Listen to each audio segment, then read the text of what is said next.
Estamos na letra F, só falta a F e a G. O nosso estudo do Sermão do Monte. Relacionamentos do cristão.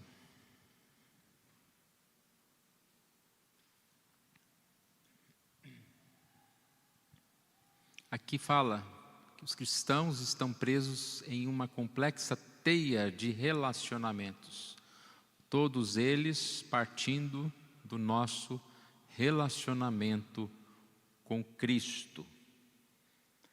Versos de 1 a 12, a leitura que nós fizemos agora, vai tratar dos relacionamentos do cristão com seus irmãos e com o seu pai. Então, nessa primeira parte aqui, fala: não julgueis, pois não deis aos cães. E depois, com o seu pai, verso 7, pedi e dar-se-vos-á. São relacionamentos. Uma segunda parte, de 13 a 20, não lemos, fala do relacionamento do cristão com os falsos mestres. Então aqui, na sequência, Mateus 7, de 13 a 20, fala as duas estradas, os falsos mestres, os dois, não, até aqui, e os falsos profetas.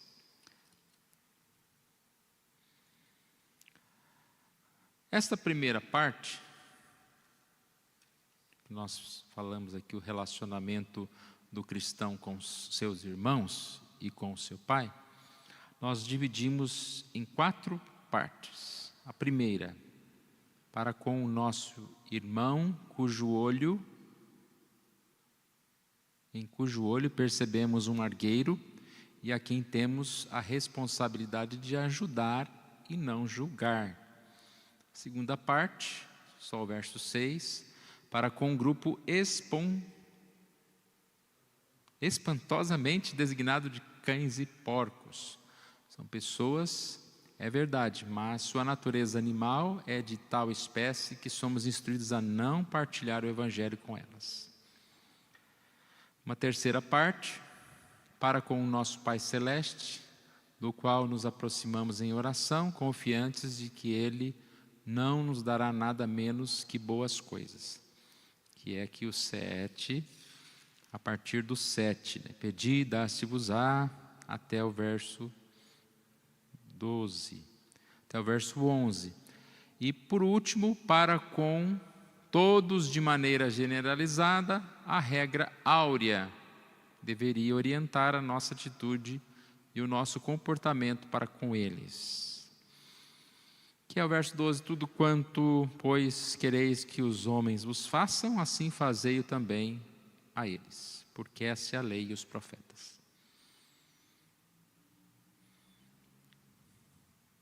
Hoje nós vamos só estudar os versos de 1 a 5. Interessante como é uma passagem que a gente conhece, lê. Quando a gente lê, a gente pensa, não tem mais o que aprender, Mas como nós podemos aprender a partir da palavra de Deus? E eu sempre gosto de pensar que esse culto é um momento especial, de estudo da palavra. E nós podemos sim ser enriquecidos pela palavra, nesse estudo mais simples, que não é uma revista como a escola dominical, mas também não é o culto de domingo. É um momento em que a gente pode aprender muito. Eu creio que nós podemos aprender muito. Então vamos lá, irmãos. Versos de 1 a 5, a nossa atitude para com o nosso irmão. Ele começa com uma pergunta. Na prática, como deveria um cristão se comportar para com um companheiro que agiu mal? E aí, para responder essa pergunta, nós temos 3 tópicos. O cristão não deve ser juiz, o cristão não deve ser hipócrita, o cristão deve antes ser um irmão.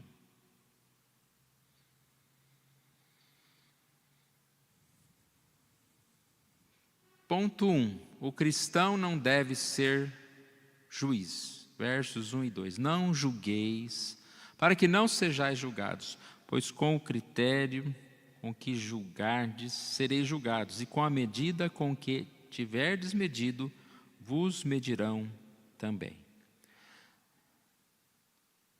Repare que nós nem vamos estudar o versículo inteiro. A proposta aqui do comentário é apenas o não julgueis. O que significa isso? Não julgueis.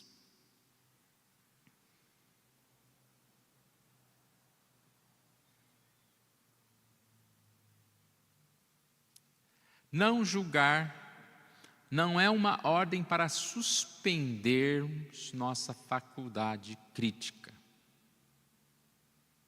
O ensino de Jesus, com outras palavras, é não censurar.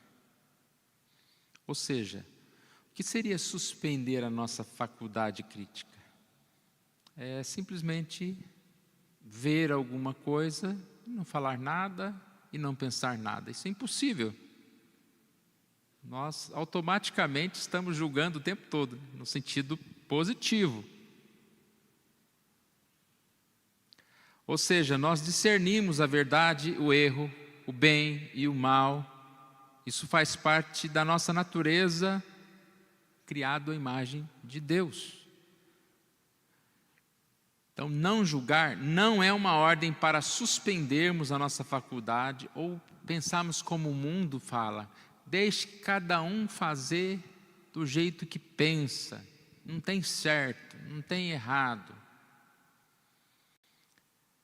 Eu vi uma pastora tentando proteger um profeta mirim que fala um monte de asneira aí na internet, nas igrejas, exatamente usando esse texto.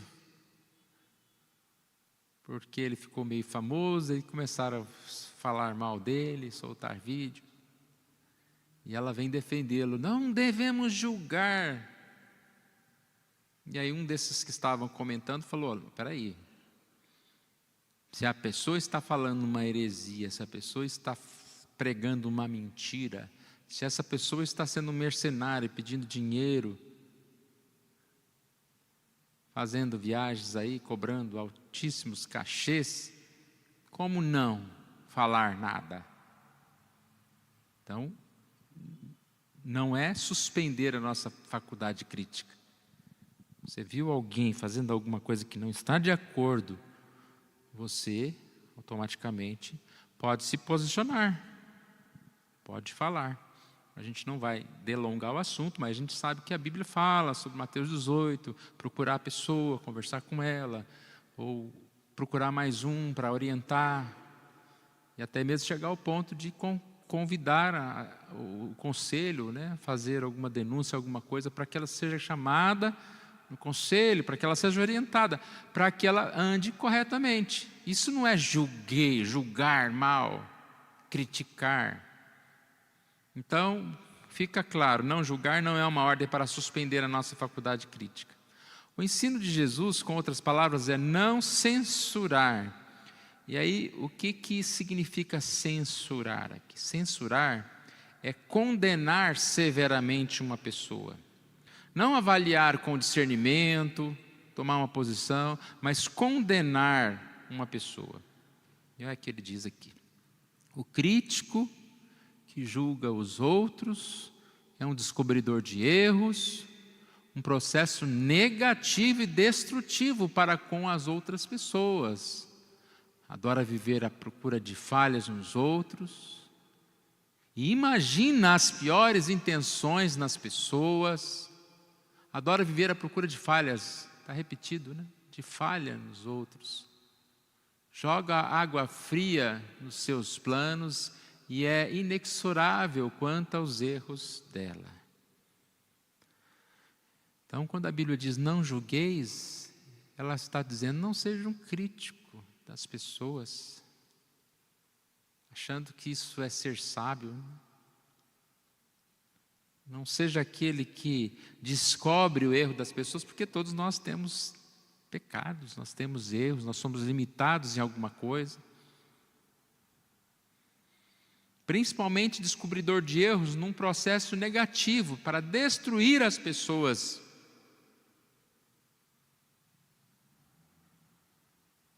E aqui ele fala, né, imagina as piores intenções.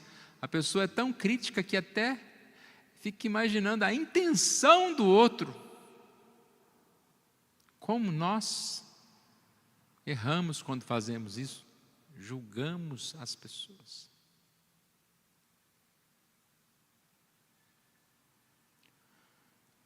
Censurar é assumir um papel de juiz, quase que reivindicando competência para isso.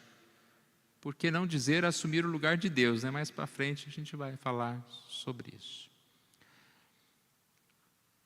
Não sei quantos irmãos têm visto julgamentos na internet. Coisa complicada isso. É um tal de acusação, um falando mal do outro, e fala mal de política, e fala mal de pessoas, e fala mal de igreja, e fala mal daquele. Acusações sem prova, sem saber do que está falando. Todo mundo acha que deve tomar um partido para um para outro. Mas às vezes o grande culpado disso são as próprias pessoas que estão indo para a internet acusar o outro, e o outro vai acusar o um. As pessoas não conversam mais, né? Se eu tenho um problema com o Obed, ao invés de conversar com ele, eu vou lá na internet, vou falar dele lá. Aí o Obed, ao invés de conversar comigo, vai lá na internet e fala mal de mim. As coisas estão assim. Eu estou assistindo uma série que chama A Cilada. E é curioso que ele mexe bem com esse tópico. O primeiro episódio fala de uma acusação de um homem de pedofilia. E como que uma jornalista descobriu? Ela tinha lá um aplicativo no celular, que era coisas de adolescente, meio crianças, e ela se fazia passar por criança, e começava a conversar com suspeitos, digamos assim. E numa dessas conversas, ela fala, vamos nos encontrar. Ou seja, ela queria armar uma armadilha para aquela pessoa. Vamos nos encontrar em tal lugar, em tal hora. E ela vai para aquele lugar. E de repente, já está com a câmera lá, para filmar, para transmitir. Aparece um homem, que era amigo dela. E ela fala, você, e ela já começa a acusar. E ele fala, o que foi que aconteceu? Você veio aqui, você veio fazer mal para a menina e tal, e já acusa aquela pessoa. A partir daí, você sabe o que vai acontecer. É um filme, tá? Não é a vida real, mas é o que acontece na vida real. Aquela jornalista faz essa matéria, acusando com esta prova, e a família da adolescente vai atrás dele e mata ele. Só que antes de matar, ela conversa com ele novamente, ele pede para conversar com ela, e ele fala, não fui eu recebi um telefonema de uma aluna, e fala o nome da aluna, e ela disse para eu ir lá ajudá-la naquele lugar, naquela hora. Ou seja, o que ele está falando é que foi armado para que ele fosse lá. Então, provavelmente, a própria pessoa, o próprio pedófilo, ele armou para uma outra pessoa, porque ele sabia que... Eu vou encurtar a história, deu para entender, né? Fato é, nós não sabemos de nada para ficar julgando as pessoas, porque tem uma prova aqui, porque tem uma coisa ali. E as pessoas vão para a internet falando, né? Tem que matar, tem que morrer, tem que não sei o quê. Nem sabe o que está se passando. E às vezes a gente é assim em relação a coisas menores, mas também coisas sérias. E aí vem o texto aqui de Romanos. Quem és tu que julgas o servo alheio? Para o seu próprio Senhor está em pé ou cai, mas estará em pé, porque o Senhor é poderoso para o suster. Então, na linguagem de hoje, já como fazendo um comentário da nossa Bíblia, revista atualizada, ele fala, quem primeiro é você para julgar? O escravo de alguém, o servo de alguém. Quem somos nós para julgar um irmão De quem ele é servo? De Deus. Se ele vai vencer ou se ele vai perder, é dar conta de quem? Do dono dele. Então é Deus que vai cuidar, que vai julgar. Ele tem que prestar conta a Deus. E aí eu acho bonito esse final, né?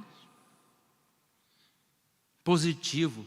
Porque às vezes as pessoas julgam torcendo para o sujeito estar errado, torcendo para o sujeito se dar mal.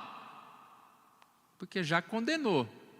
E aqui esse final é positivo. Fala, quem vai julgar se está de pé ou cai é o Senhor.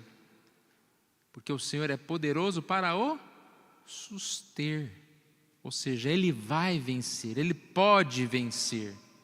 Contrário ao pensamento daquele que nós falamos há pouco, o crítico, descobridor de erros, que ele está num processo negativo, tem intenção pior a respeito das pessoas, jogando água fria nas pessoas. E esse texto fala, né? O Senhor pode fazer e vencer.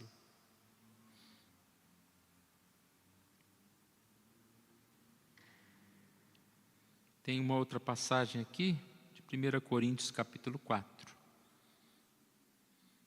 Paulo dizendo, né, porque de nada me argui a consciência, contudo nem por isso me dou por justificado, pois quem me julga é o Senhor. Então Paulo está falando que nem mesmo ele poderia considerá-lo inocente em algumas questões. Quem sabe é o Senhor.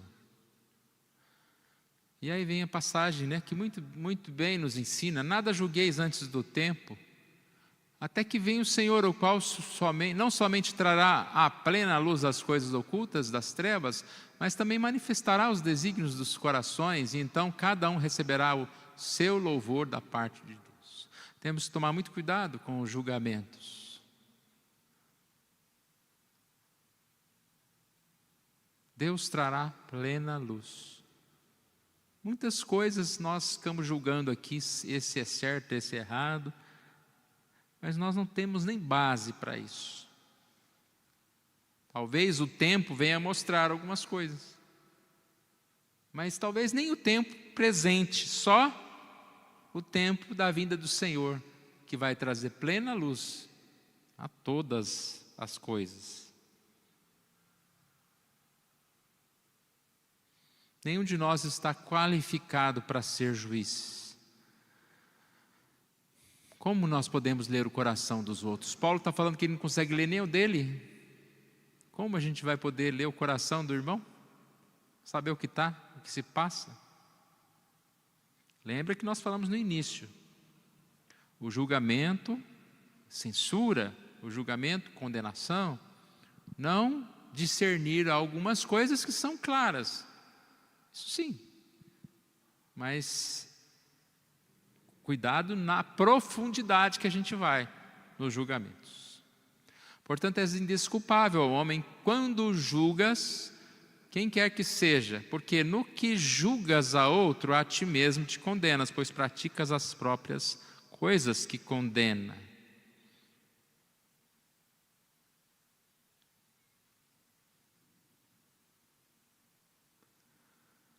Essa questão de praticas as próprias coisas que condenas, nós vamos ver mais à frente aqui, mas já adiantando, né? Muitos dos julgamentos que nós fazemos dos outros é baseado na malícia do nosso próprio coração. Você fala que fulano é desonesto porque você seria desonesto naquilo, ou você está sendo desonesto naquilo. Quando você julga alguém em determinado tipo de pecado, muitas vezes é porque você é malicioso, viu a maldade que você talvez cometeria naquela situação.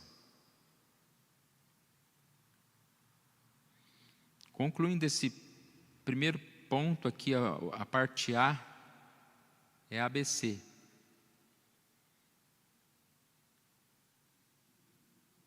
Concluindo, Jesus não nos diz que deixemos de ser homens, deixando de lado o poder crítico que nos distingue dos animais, discernimento.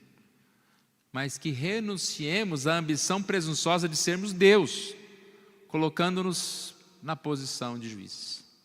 Ficou bem claro, né?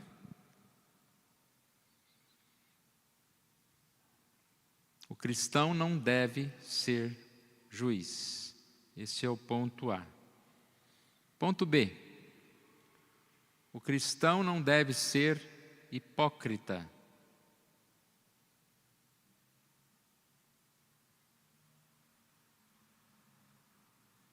Jesus denuncia a nossa hipocrisia em relação aos outros. Isto é, interferindo em seus pecadilhos, enquanto deixamos de resolver as nossas próprias faltas mais sérias. E aí John Stott fala uma coisa que acho que todo mundo vai concordar. Nós temos uma tendência de exagerar as faltas dos outros e diminuir as nossas, a gravidade das nossas. Eu acrescentei aqui, entre parênteses, no meu comentário aqui, dos nossos também, né? A gente exagera as falhas dos outros e diminui as nossas e dos nossos. O que é esses dos nossos que eu estou falando aí? Os nossos amigos, os nossos companheiros, né? Se está no meu time, acusou, não, imagina. Se é da outro time, se é alguém que eu tenho alguma coisa contra, não, está errado. Qualquer coisa que essa pessoa, que a gente tem alguma coisa no coração, né, algum, vamos dizer assim, sentimento ruim, uma inimizade, qualquer coisa que essa pessoa venha a fazer, nós vamos arrumar um jeito de criticar. Nós vamos achar um jeito de falar, olha lá, fulano, errado. E não é a mesma, aquela história de 2 pesos, 2 medidas, né? Não é a mesma coisa que acontece em relação a muitos outros, que nós admiramos, que nós gostamos, e que nós temos essa mania de perdoar. Então vemos as falhas nos outros, muitas vezes as nossas faltas vemos nos outros, que é o que a gente estava falando há pouco. Julgamos aquilo que nós também erramos. A Bíblia está chamando de hipocrisia. Que hipocrisia é essa? É a hipocrisia aqui até mesmo recheada de uma aparência de bondade, né? O sujeito aqui está tentando tirar o argueiro, não, argueiro não, né? É argueiro mesmo. O argueiro do olho do irmão, ou seja, ele está querendo fazer uma boa coisa. Não é uma boa obra quando alguém está querendo consertar um problema, quando alguém vê lá alguém cometendo um erro e quer ajudar, é uma boa coisa. Só que se esse que está querendo ajudar está bem pior do que o outro, é uma hipocrisia. Primeiro, olha para você mesmo. É o que o texto está falando. Como que você está tentando consertar o outro se você nem olhou para você mesmo?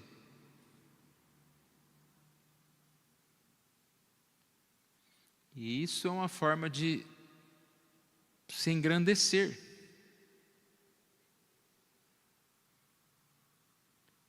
Uma frase de Bruce: a condenação é o vício farisaico de exaltarmos-nos amesquinhando os outros, um modo muito baixo de obter superioridade moral.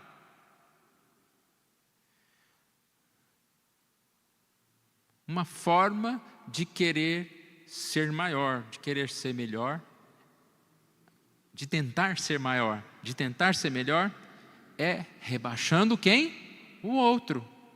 Se eu quero ser um pastor maior, eu tenho uma forma, é começar a falar mal dos outros pastores, porque ali eu sou o melhor. Quando nós queremos nos exaltar, nós vamos criticar os outros. Então muitas vezes é o que falam, né? Quem critica demais, quem vive a falar mal dos outros, é porque não tem uma experiência própria de vida. A única coisa que ele tem para fazer é criticar o próximo.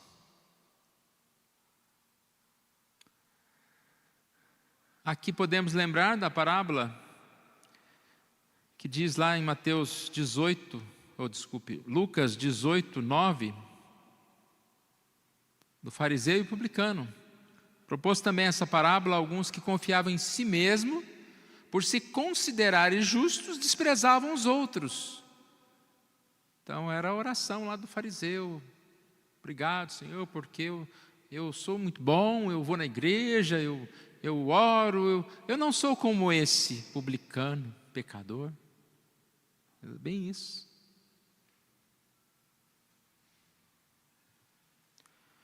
O que deveríamos fazer é aplicar a nós mesmos um padrão pelo menos tão estrito e crítico como aquele que aplicamos aos outros. Deu para entender o que ele está falando aí? Porque quando você está analisando a sua vida, você tem um padrão tão light. Você já parou para pensar o tanto de coisa que você se perdoa? Você sabe os seus pecados, você sabe os erros que você já cometeu. E até contra os outros. Às vezes você fala: fulano falou mal de mim.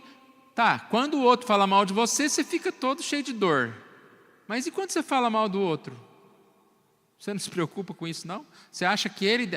você fica preocupado. A pessoa fica brava com a gente, né? Você vai lá: só por causa disso, eu estava brincando, não estava... Então, nós devemos ser mais light com os outros. E se a gente tem que ser mais crítico com alguém, é com a gente mesmo. Tanto que diz aqui, olha, Paulo: porque se nós julgássemos a nós mesmos, não seríamos julgados. Se você olhar para você, até um botão aberto aqui, tá? A barriga aparecendo. Você olhou, viu: nossa, está errado aqui, tampei o botão aqui. Eu julguei, eu já resolvi um problema. Alguém precisa me falar isso? Então, se nós estivermos atentos diante de Deus, tirando a trave do nosso olho, resolvendo os nossos problemas, confessando os nossos pecados, andando no caminho correto, dificilmente algum julgamento maior vai vir sobre nós. É claro que sempre acontece, né?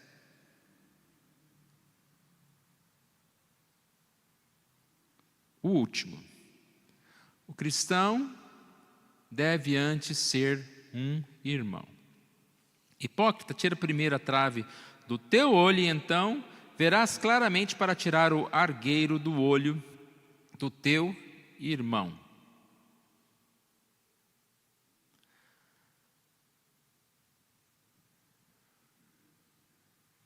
Não devemos ser juiz, não devemos ser hipócritas, mas devemos ser irmãos.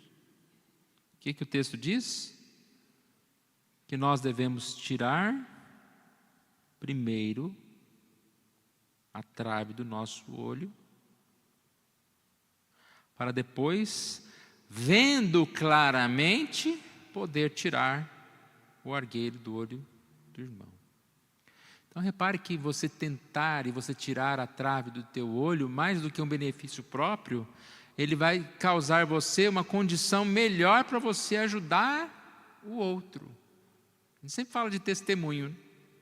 Para que eu possa levar a palavra, para que eu possa evangelizar, primeiro eu preciso viver esse evangelho, ser um cristão verdadeiro, tirando as traves do meu olho. Assim eu posso ter mais clareza para anunciar essa palavra aos outros.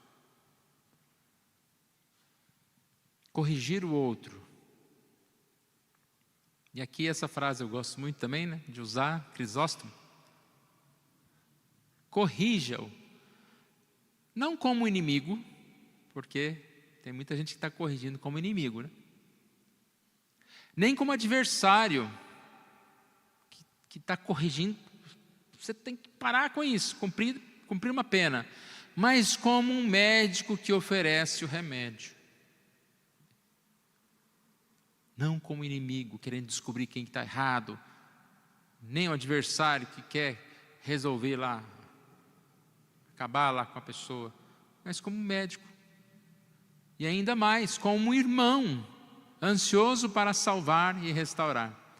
Eu sempre gosto de contar aquela história, não sei se os irmãos lembram, uma reunião do conselho com os diáconos, um clima tenso e pesado, porque tinha um banco na igreja que tinha um prego e estava rasgando a calça das pessoas, onde já se viu, vamos reunir e tal, vamos resolver, achar o culpado, vamos excluir o sujeito lá.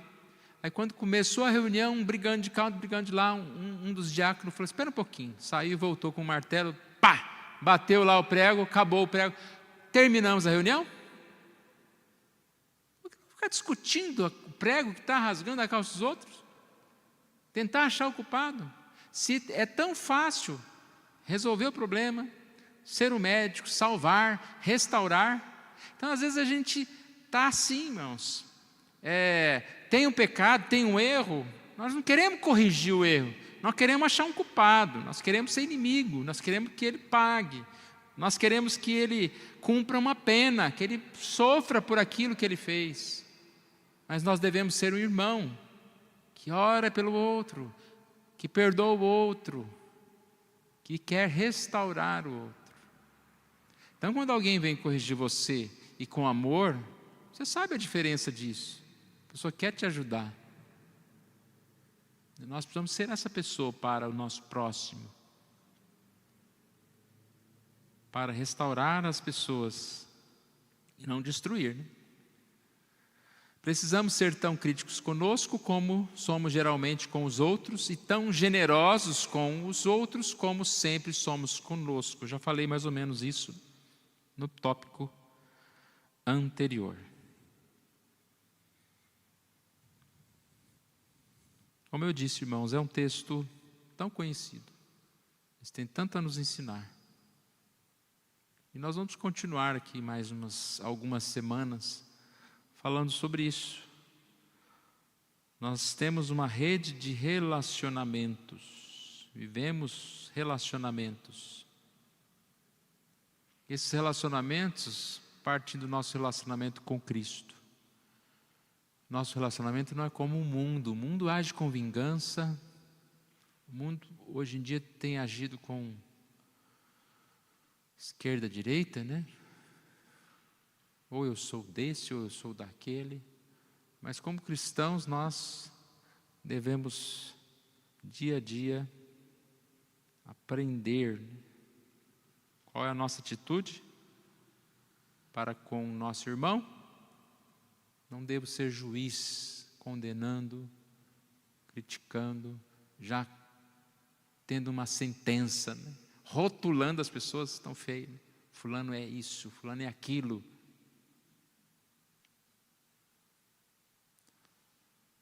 Deus sabe, Ele é servo de Deus, não seu. Quem julga é o Senhor. Não devemos ser hipócritas, como alguém que, numa forma, né, de bondade, está querendo consertar os outros, parece que é o santo. Devemos olhar para nós mesmos e devemos ser o irmão. Amém?